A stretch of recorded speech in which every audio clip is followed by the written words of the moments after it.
Hi everyone, welcome back to Plant Boy. My name is Kade. This is your daily reminder that you should be going through life only trying to please yourself. Life is much more difficult and not really as fun whenever you're putting on this facade or persona to try to please some kind of imaginary idea of what you think you should be, rather than just being yourself.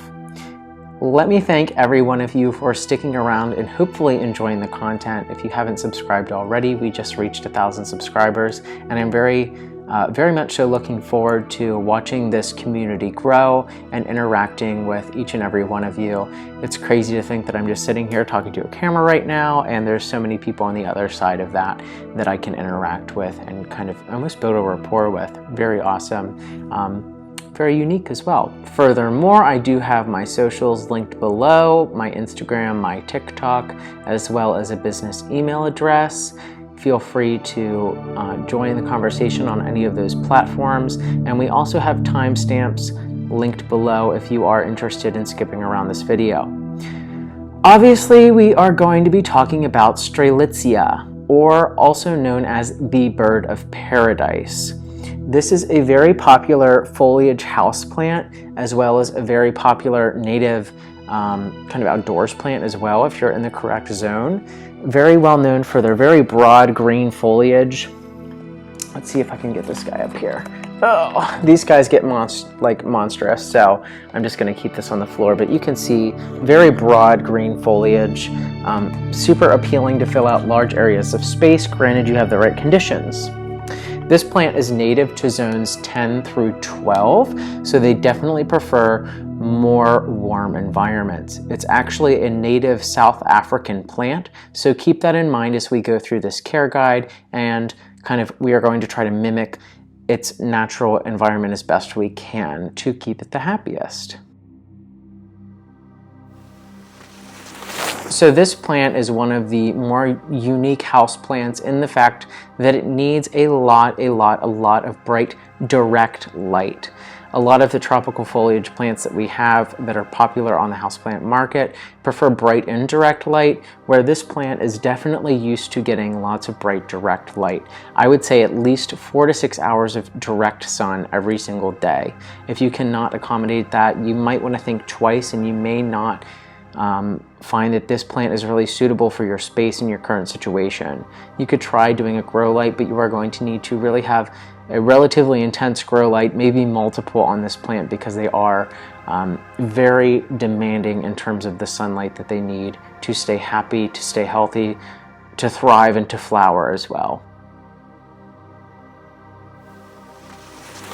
You want to make sure that you have your bird of paradise in a well-draining potting mix, making sure that there is not a lot of clay or a really dense kind of peat moss or anything like that that stays hydrated for long periods of time that could eventually lead to root rot because you have a lot of moisture, excess moisture, sticking around the root system. On that same note, whenever you are watering this plant, through the winter months, whenever this plant is in its dormancy period and it is not growing, you want to make sure that you are pulling off on the watering rather substantially.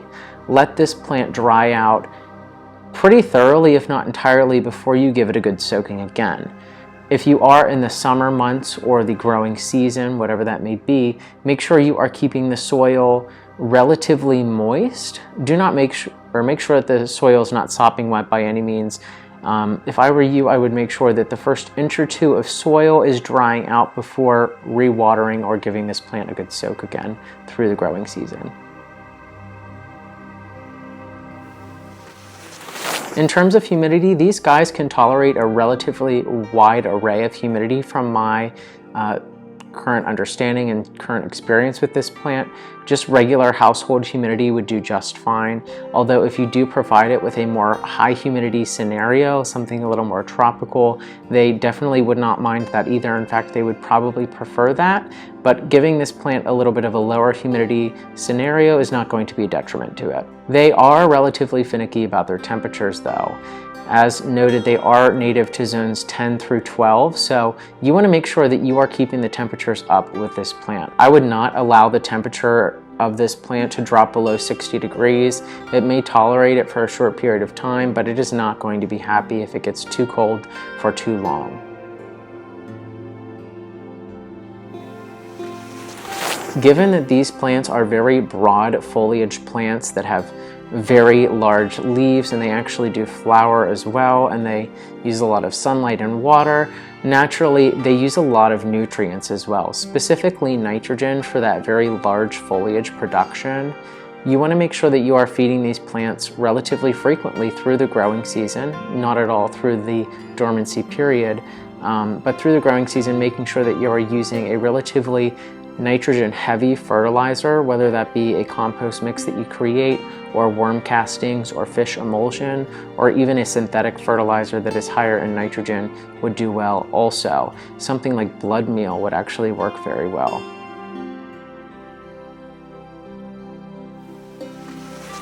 You want to make sure that you are maintaining these plants as best you can to ensure that they are thriving. What that means for you is making sure that the foliage is clean. This will allow the maximum amount of sunlight to reach the leaf surface, going into the chlorophyll of the plant, thus creating more energy for the plant. So keep your foliage clean. That's definitely a big thing, and that also works as a preventative measure for pests, and also kind of gives you the time to go through and look at your foliage and make sure that there are no pests on there whenever you are wiping it off. Repotting these guys is kind of a little bit trickier considering they are very large plants. However, they do not mind to be a little bit root bound. I would only say whenever you are noticing a very decent amount of roots coming out of the bottom of your pot to consider repotting. Prior to that, I wouldn't really recommend it because these plants do like to kind of fill out their space.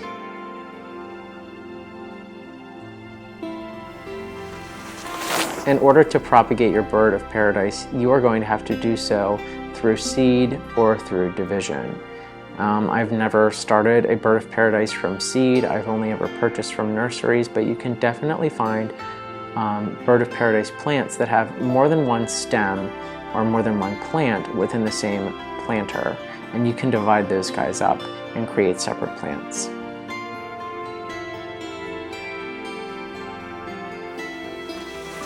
There are a variety of common problems that you may experience with your bird of paradise. Leaf roll is one of them.